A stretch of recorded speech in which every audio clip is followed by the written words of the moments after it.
आज दुनिया की सबसे कीमती चीज क्या है? सोना, तेल या कुछ और? जवाब है डेटा। आज की दुनिया डेटा पर चलती है। आपका नाम, आपकी पसंद, आपकी हर सर्च, हर क्लिक, हर स्क्रॉल, सब कुछ डेटा है। लेकिन क्या यह डेटा का महत्व हमेशा से था या यह सिर्फ डिजिटल दुनिया की देन है? आइए इस वीडियो में समझते हैं डेटा की पूरी जर्नी, जो गुफाओं की दीवारों से शुरू हुई और आज एआई तक पहुंच गई। हजारों साल पहले जब इंसान ने लिखना भी नहीं सीखा था, तब भी किसी न किसी फॉर्म में डेटा मौजूद था। जैसे एक शिकारी हर शिकार के बाद गुफा की दीवार पर एक निशान बनाता था। वह सिर्फ एक निशान नहीं था, वह उसका रिकॉर्ड था, उसकी उपलब्धि थी, उसकी कहानी थी, जो हजारों साल बाद भी लोगों को सुनाई जा सकती थी। धीरे धीरे इंसान ने समझा, जानकारी को सुरक्षित रखना जीवित रहने के लिए और आने वाली पीढ़ियों तक पहुंचाने के लिए कितना जरूरी है। कौन सा जानवर खतरनाक है, कौन सा मौसम कब आता है, कौन सी जगह पर पानी मिलता है, यही शुरुआती डेटा था। धीरे धीरे सभ्यताएं बनी तो डेटा का महत्व और बढ़ गया। मेसोपोटामिया में मिट्टी की तख्तियों पर व्यापार और कर का हिसाब लिखा जाता था। यह दुनिया का पहला संगठित डेटा सिस्टम था। मिस्र में पिरामिडों और विशाल पुस्तकालयों में ज्ञान को संरक्षित किया गया।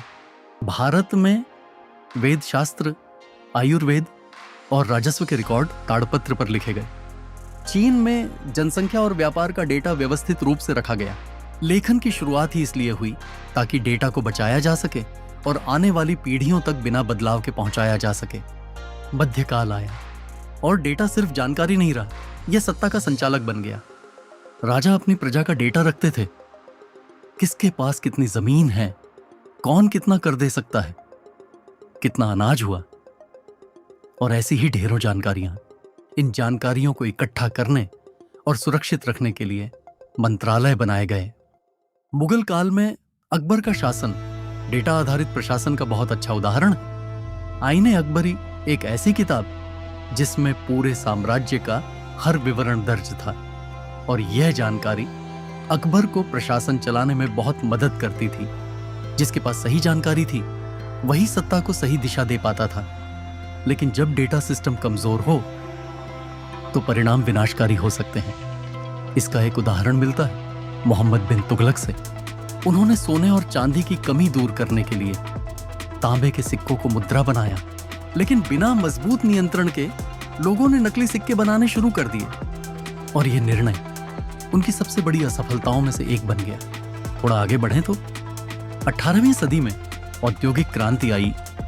फैक्ट्रियां बढ़ी, शहर बढ़े, लोग बढ़े, और डेटा विस्फोट की तरह बढ़ गया। सरकारों ने जनगणना शुरू की, कंपनियों ने कर्मचारियों के रिकॉर्ड रखने शुरू किए। पहली बार इंसान ने डेटा का विश्लेषण करना शुरू किया। कौन बीमार होता है, बीमारी का कारण क्या है, कहां आबादी ज्यादा है, कहां कम है, किस इलाके में किस तरह की जरूरतें हैं। इन जानकारियों को पंच कार्ड में स्टोर किया जाता था, छोटे छोटे छेद वाले कार्ड, जो दुनिया का पहला machine readable data storage system बने। फिर 20वीं सदी आई, पेपर रिकॉर्ड बढ़े, टाइपराइटर आया, ऑफिसों में फाइलों के पहाड़ लगने लगे। साथ ही वैज्ञानिक यह खोज करते रहे कि इन जानकारियों को एक जगह कैसे रखा जाए ताकि जगह और समय दोनों की बचत हो। फिर आया 1950 का दशक और दुनिया बदल गई। कंप्यूटर आया। अब डेटा कागज से निकलकर मशीन के अंदर रहने लगा। कंप्यूटर सिर्फ कैलकुलेटर नहीं था, यह डेटा का घर था, जहां डेटा को सिर्फ स्टोर नहीं किया जाता था बल्कि प्रोसेस भी किया जाता था। पहले कंप्यूटर पूरे कमरे जितने बड़े होते थे, स्टोरेज महंगा था, प्रोसेसिंग धीमी थी, लेकिन तकनीक तेजी से बदली। पर्सनल कंप्यूटर आए, फिर लैपटॉप और फिर इंटरनेट। अब डेटा सेकंड्स में पूरी दुनिया में यात्रा करने लगा। फिर आया सोशल मीडिया, और यहां सबसे बड़ा बदलाव हुआ। आप खुद डेटा बन रहे थे। आपने लाइक किया, डेटा बना, वीडियो देखा, डेटा बना, स्क्रॉल किया, डेटा बना। अब आपकी आदतें, आपकी पसंद, आपकी सोच, सब कुछ डेटा बन गया। और जब डेटा एल्गोरिथम से मिला तो जन्म हुआ आर्टिफिशियल इंटेलिजेंस का, जिसे आम बोलचाल में एआई कहते हैं।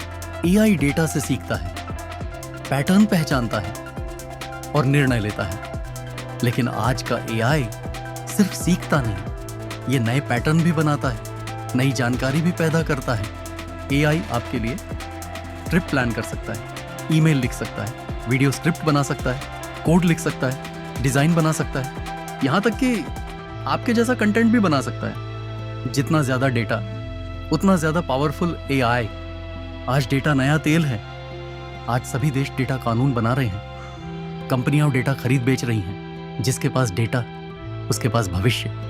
अब युद्ध जमीन के लिए नहीं होते, डेटा के लिए होते हैं। Cyber attacks, data leaks, information warfare, क्योंकि डेटा और नियंत्रण एक दूसरे के पूरक बन चुके हैं। और सबसे बड़ा सच, हम सोचते हैं हम तकनीक का इस्तेमाल कर रहे हैं, लेकिन सच ये है हम खुद डेटा बन चुके हैं। अगर आपको समय के साथ चलना है तो डेटा को समझना होगा, इसके पैटर्न को समझना होगा और इसका इस्तेमाल समझदारी से करना होगा।